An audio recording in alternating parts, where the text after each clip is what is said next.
Welcome to this edition of Road Warrior. I'm your host, Grant Robertson. Today we try out the 2013 Chevy Silverado 1500 two-wheel drive model.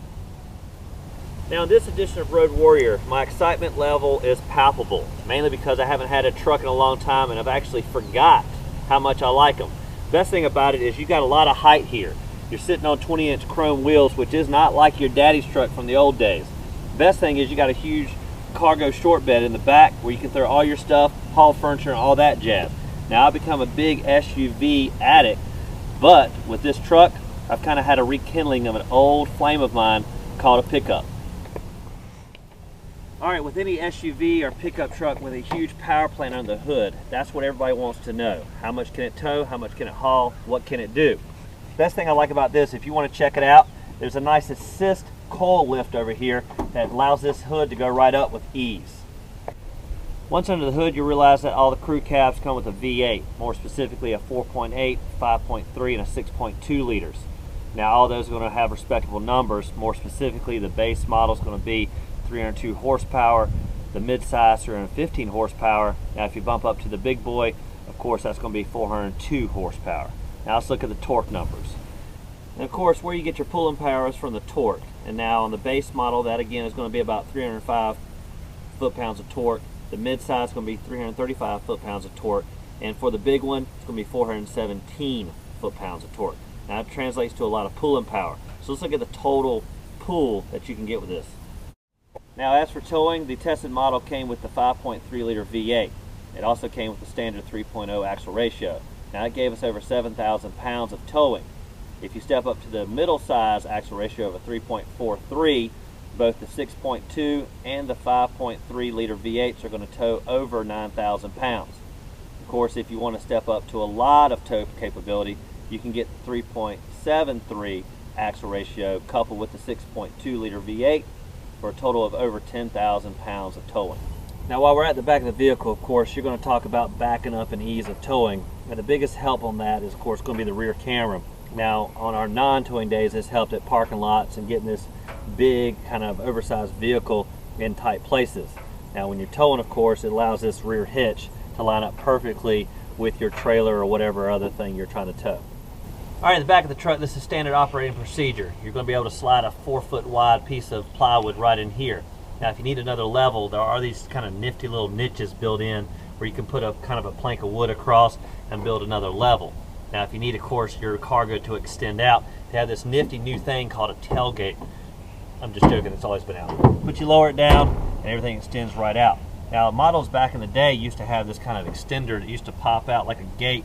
Now this model doesn't have that, and of course I haven't seen those in a while. So anywho, you've got all the cargo space you need. Another nifty feature is all the tie down little hook straps are underneath this little device right here, so they're hidden away. Now as for exterior styling, as I mentioned earlier, you have 20-inch wheels on this test model. Best thing I like is these are not low-profile tires I've seen on other models. This has enough rubber fascia here so you can hit the off-road a little bit better than you would on low profiles. Now if you're looking for the standard models, they're going to be 17-inch or 18-inch wheels. Best thing I love about the LTZ model is you're going to have non-chrome accents on the front and back. More specifically, you have embodied color fascia all around. Now I like that. It adds for a kind of a monochromatic body scheme. The best thing I like about this is you have these nice tubular step rails. Helps for the little ones getting in, and it kind of gives you a nice sport packet and finishes off the overall look.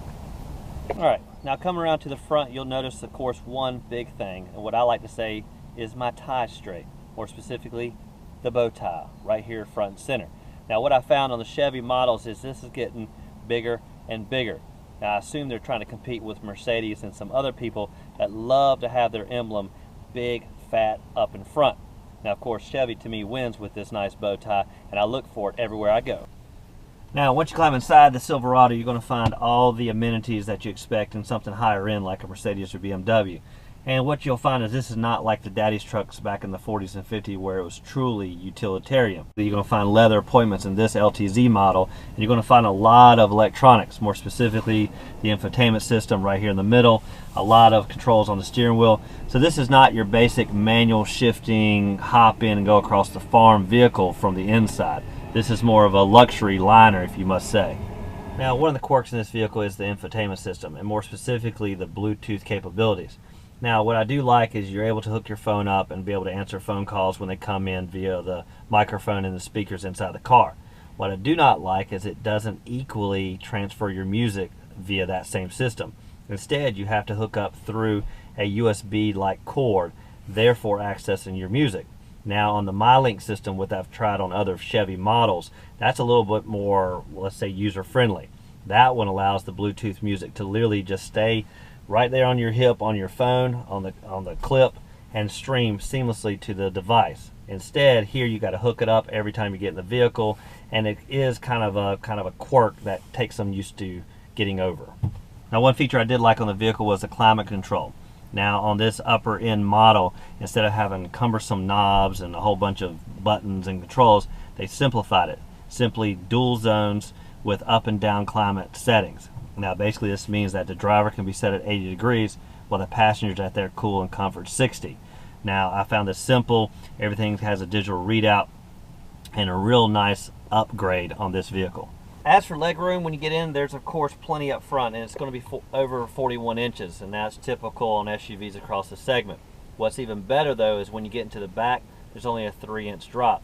As for creature comforts, you're going to find on the LTZ model, you're going to have power controls.